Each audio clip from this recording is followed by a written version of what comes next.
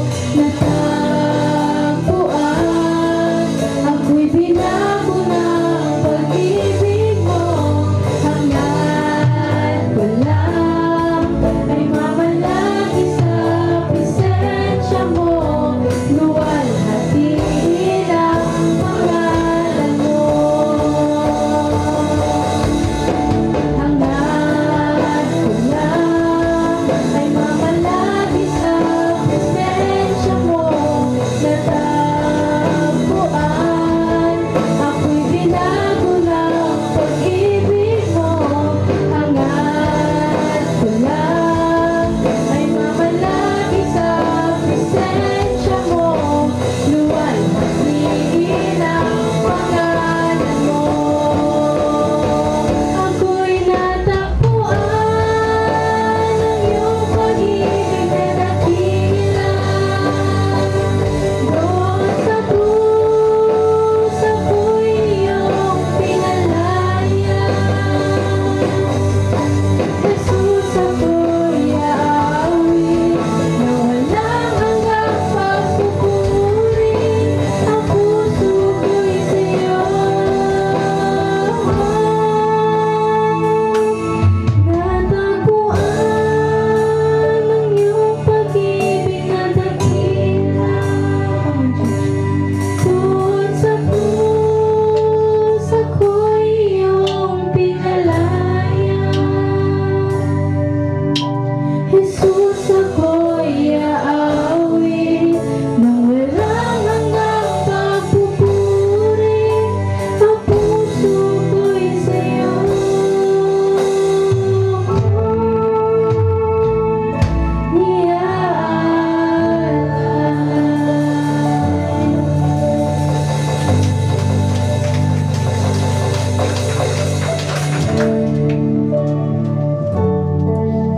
Tayo po'y manalangin sa mga oras pong ito bilang pong application. Mga kapatid, saan mo gustong pag-ibayuhin ang iyong paglilingkod? Sa mga kapatid pa po natin na nananalangin ngayon, Lord, saan mo ba ako gustong gamitin? Lord, saan bang ministry ako dapat mag-involve? Dalangin namin, O Diyos, na bigyan mo ng karunungan ang mga kapatid namin. Magmadaling ipagkaloob at ipagamit ang kaloob na binigay niyo, O Diyos. Ikaw ba ay tinatawag sa finance? Ikaw ba ay tinatawag sa ushering? Tinatawag sa music? Tinatawag sa pagtuturo? Kapatid, dalangin namin, O Diyos, itako po ninyo mga kapatid po namin na lahat ng dito sa FCC Manila ay may paglilingkod na gagawin. Sapagkat, Panginoon, hindi po optional ang paglilingkod sa inyo sapagkat nagtagumpay ka na. Matagal mo na, O Diyos, na pagtagumpayan ang kamatayan, ang lupon ng kadiliman. Naigawad mo na ang kapatawaran at kaligtasan. Kaya kailangan magmadali na kami, huwag nang magpatumpik-tumpik pa. Tulungan niyo kami, O Diyos, na maglingkod sa iyo. At huwag lang po basta maglingkod. Maging mapagmahal sa aming paglilingkod. Maging matyaga sa aming paglilingkod. Maging mapagbata sa paglilingkod.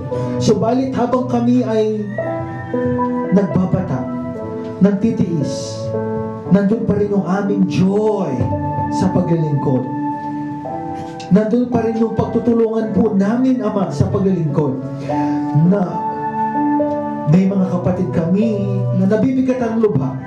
Subalit kami mismong mga kapwa, mga manggagawa, magtulungan, magpasa, magbigay ng mga bagay sa ikakatatag ng aming pananampalataya.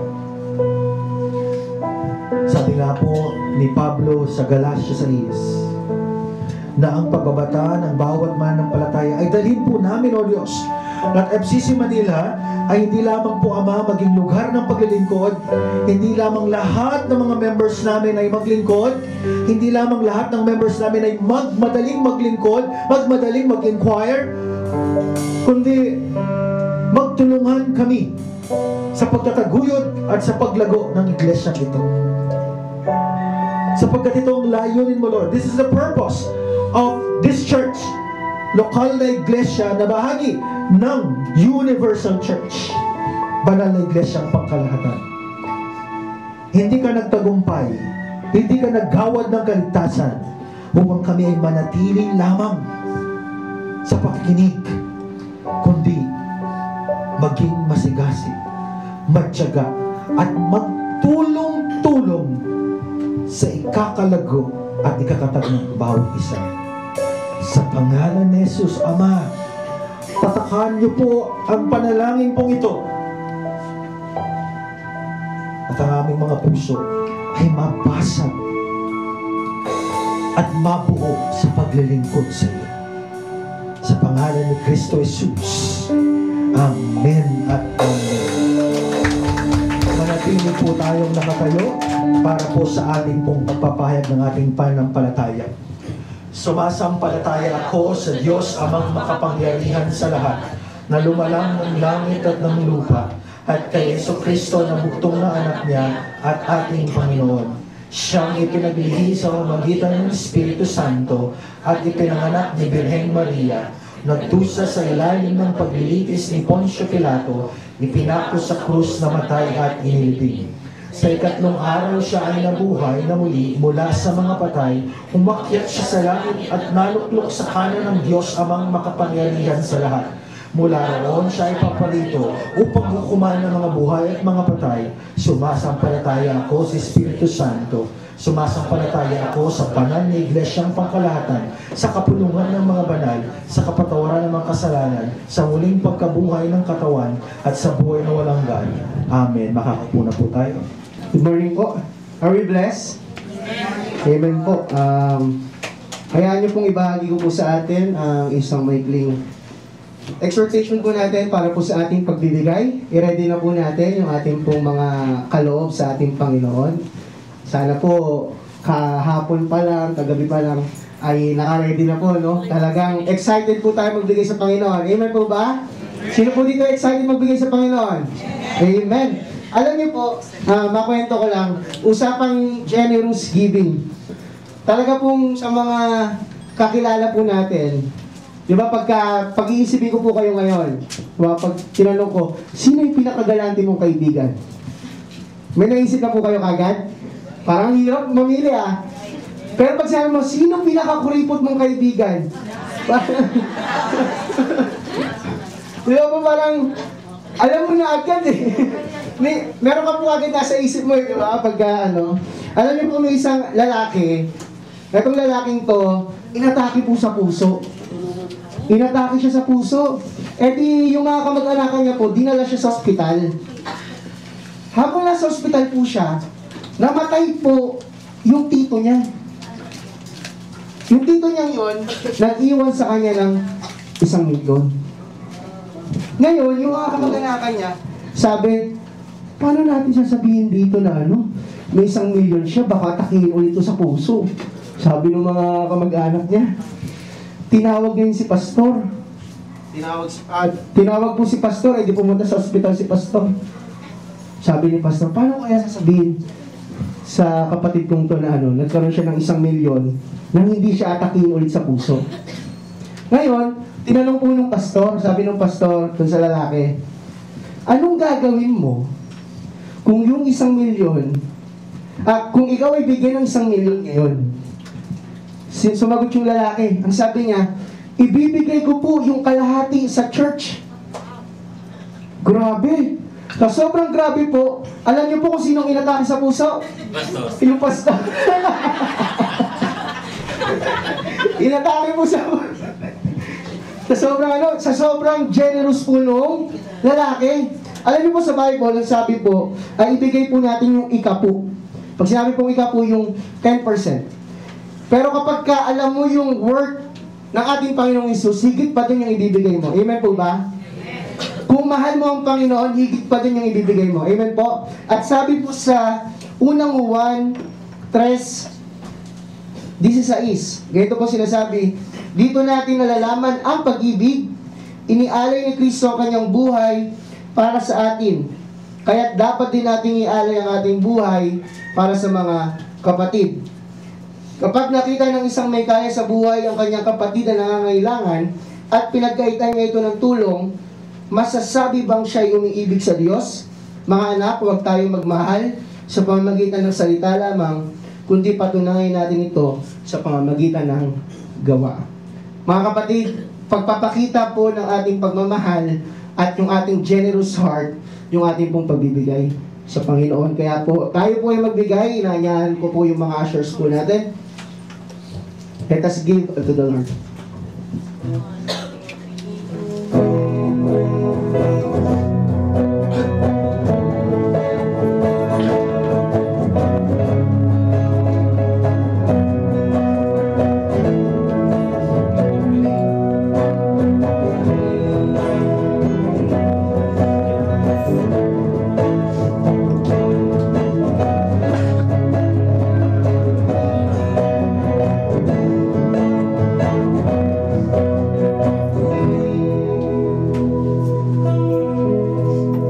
Panalangin po natin ang mga salapi natin pong naligo. Panginoon naming Diyos, amin pong inilalagay, Panginoon, at inilalapit sa iyo ang mga salaping ito na amin pong naligo. Ito po, Panginoon, ay tanda po ng iyong kapangyarihan, ng iyong provision sa bawat buhay ng mga tao po, mga kapatid po namin na naririto. Ang aming pong hiling, Panginoon, na mga pagpapalang ito ay magamit po na maayos para po sa iyong ubasan. At gamitin niyo po kami katiwala, faithful and good steward, Lord God, ng mga salaping ito na magamit po para sa ikalalago po ng iglesia dito sa FCC Manila. Ganon din po sa mga kapatid po namin na nagbigay po ngayon, hinihiling po namin na sila po ay pagpalain nyo rin po, Panginoon. Ganon din po yung mga kapatid po namin na walang kakayahan na makapagbigay, ay bigyan niyo po sila, Panginoon, ng source of income, Lord God. Nung sa ganon, ay makapagbalik po sila ng kanilang pasasalamat po sa iyo. Panginoon, paramihin niyo po at pagpalain niyo po ang mga pagpapalang ito. Ito po ang aming samag-alangin sa pangalan ni Jesus. Amen.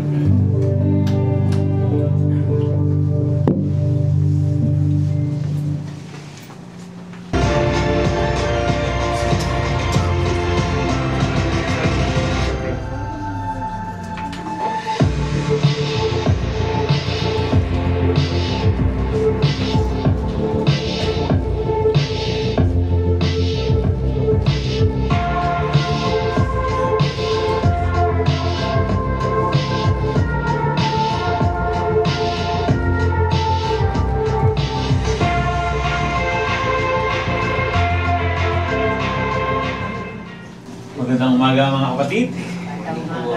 Masarap magtulog eh, malamig no?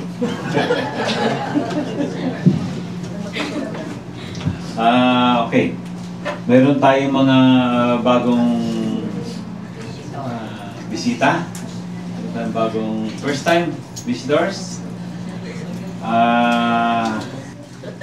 Sister Edita Norido. Pwede. Wala pa rin mamaya. Si Sister Rowena Bulondro.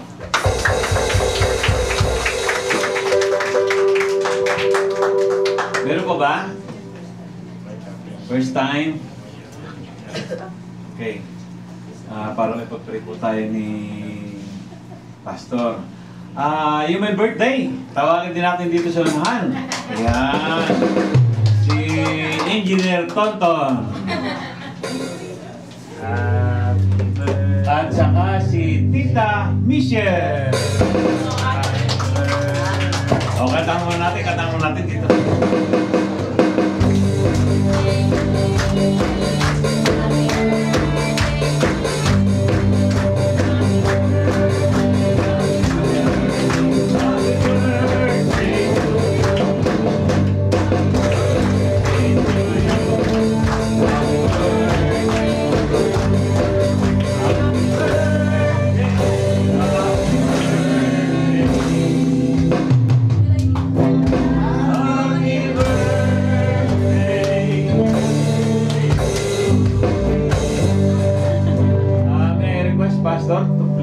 pray for our visitors saka sa ating mga my birthday.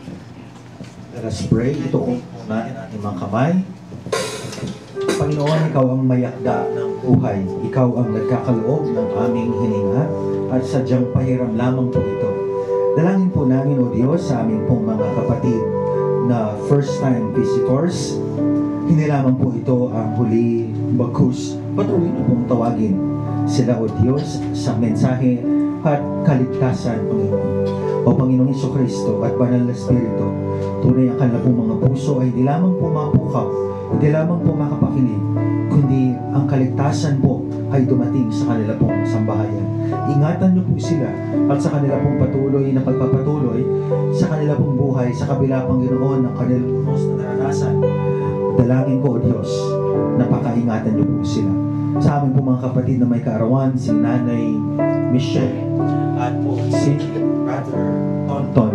Ikaw, O Diyos, ang patuloy na magpala. Even, O Diyos, ang kanila pong mga pamilya. Sa kabila, O Diyos, na mga challenges and difficulties, Lord, give them inner strength and increase wisdom. Sa kanila po na buhay dito sa BCC Manila, patuloy silang maging buhay na patotoo. At ang kanila pong buhay ay patuloy na pakaingatan, pagpalain, at ang kapayapaan at kalakasan mo, O Diyos, ay patuloy na maranasan. Sa pangalan po ng aming Panginoon Jesucristo. Amen at amen.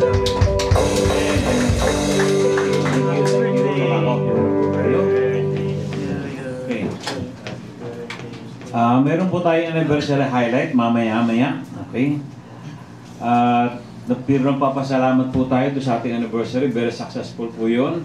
Doon sa mga nag-participate. Naku, maraming salamat. At doon po sa mga nag-contribute din ng mga pagkain. Nag-contribute para sa budget. Yan. At lahat ng nag-organize nito sa pangunan ni Sister Ana. Naku, maraming pasalamat. Ang Panginoon ang magbalik sa inyo. Lahat. Yan. Ang Panginoon na po magbalik sa inyo yan.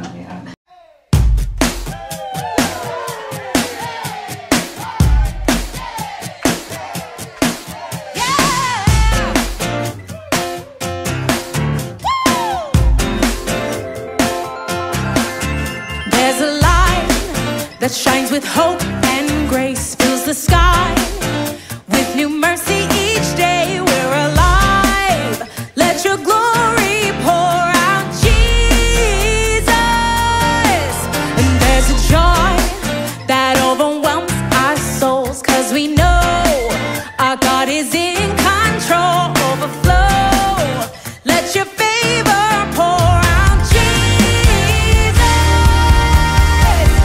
This is the day that the Lord has made. We will rejoice and be glad in it. This is the day that the Lord has made. We'll rejoice and be glad in it. We'll rejoice and be glad in it. Hey! 'Cause there's a joy that overwhelms our souls, 'cause we know our God is in control. Overflow.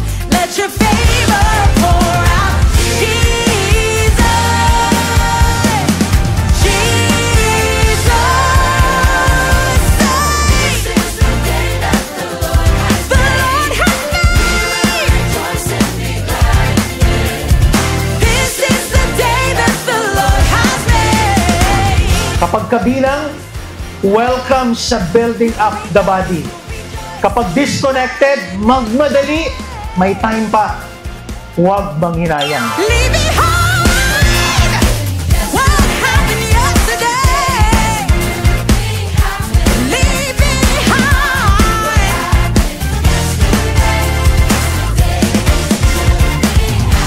Leave behind.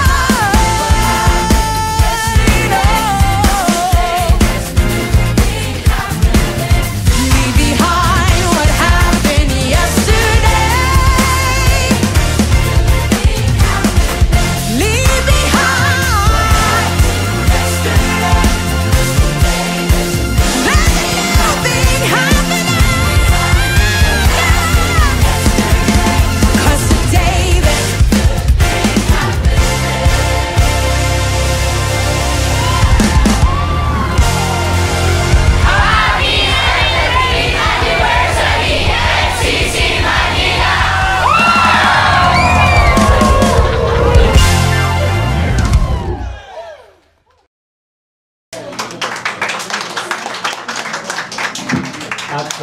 maraming rin pong salamat sa ating anniversary kay Brother Dex na patuloy pong naggumagawa po sa ating mga video clips at napapanood po tayo worldwide dahil dyan.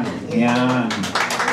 So, praise God po sa talent, special gift ni Brother Dex at tayo po ay natutulungan, nabibigyan po, napapasaya po ang FCC Manila. Yan. Pati ang FCC Abu Dhabi na rin. Yan. So, Pastor po. Muli po, paalala po, after po ng prayer and benediction, meron lamang po tayong 5 minutes CR break. Then tuloy po tayo po sa ating pong combined youth and adult class.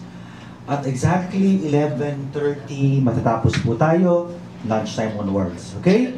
So we have at least 1 hour lunchtime. Okay po? Let us all stand. Itaas po natin ang ating pong mga kamay patungo pong langit. Dakila, banal, makapangyarihang Diyos. Sa ngalan po ng Ama, ng Anak at ng Santong Espiritu. Patuloy, O Diyos, ang iyong kabutihan sa Iglesia ng Filipino Christian Church Manila ay makita, maranasan, at marinig po namin, Panginoon. Dahil maglilingkod at maglilingkod ang mga pinili mo before the foundation of the world. Tanggapin po natin ang mayamang biyaya ng Ama, ng Anak at ng Santong Espiritu, ang kapayapaan, kagalakan, at ang patuloy na pagmamalasa noon at magpakailan-kailan pa man. Amen at Amen.